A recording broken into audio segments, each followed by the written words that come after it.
السلام علیکم ورحمۃ اللہ۔ پیارے دوستو، آج میں ایک دلچسپ واقعہ آپ کو سنانے والا ہوں۔ ابو بکر بن الحزنہ ایک نیک ولی تھے۔ وہ بیان کرتے ہیں کہ ایک رات میں اللہ کی عبادت کرنے میں مصروف تھا اور اس وقت میں تنگ دست بھی تھا، تو تنگ دستی کی وجہ سے پریشان بھی تھا۔ تو اچانک ایک بڑا سا چوہا میرے سامنے سے نکلا اور اس نے میرے گھر میں دوڑنا شروع کر دیا۔ پھر اسی طرح دوسرا نکل آیا۔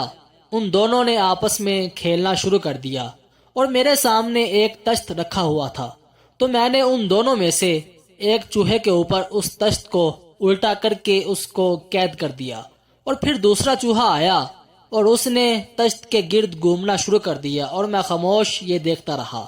پھر وہ آزاد چوہا اپنی بل میں واپس گھسا اور منہ میں ایک دینار لے کر نکلا اور اس دینار کو میرے سامنے رکھ دیا، لیکن میں عبادت میں مشغول رہا، اور وہ چوہا کچھ دیر تک وہیں بیٹھ کر اپنے ساتھی کی آزادی کا انتظار کرنے لگا، اور پھر تھوڑی دیر بعد واپس گیا، دوسرا دینار لے کر آ گیا، پھر وہیں بیٹھ کر اپنے ساتھی کی آزادی کا انتظار کرنے لگا، یہاں تک کہ دیکھتے ہی دیکھتے ایک ایک کر کے 5 دینار لے کر آ گیا، اور 5ویں مرتبہ ہر مرتبہ سے زیادہ دیر تک بیٹھا رہا اور آزادی کا انتظار کرتا رہا۔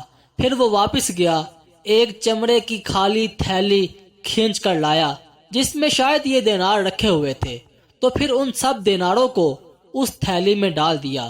تو میں سمجھ گیا کہ اب اس کے پاس کچھ بھی باقی نہیں رہا، تو میں نے تشت کو اوپر اٹھایا اور اس کے ساتھی کو آزاد کر دیا، تو وہ دونوں بھاگ کر اپنی بل میں گھس گئے اور میں نے وہ دینار لے لیے۔ تو پیارے دوستو، نتیجہ یہ نکلتا ہے کہ جو بندہ اللہ کو یاد کرتا ہے تو اللہ تعالیٰ اس بندے کو روزی وہاں سے دیتا ہے جہاں سے اس کو گمان بھی نہ ہو۔ تو پیارے دوستو، یہ تھی ہماری آج کی ویڈیو۔ ہم امید کرتے ہیں کہ آپ کو ہماری یہ ویڈیو ضرور پسند آئی ہوگی۔ تو سب سے پہلے ہماری اس ویڈیو کو لائک کریں اور ایسی مزید ویڈیوز دیکھنے کے لیے ہمارے چینل کو سبسکرائب بھی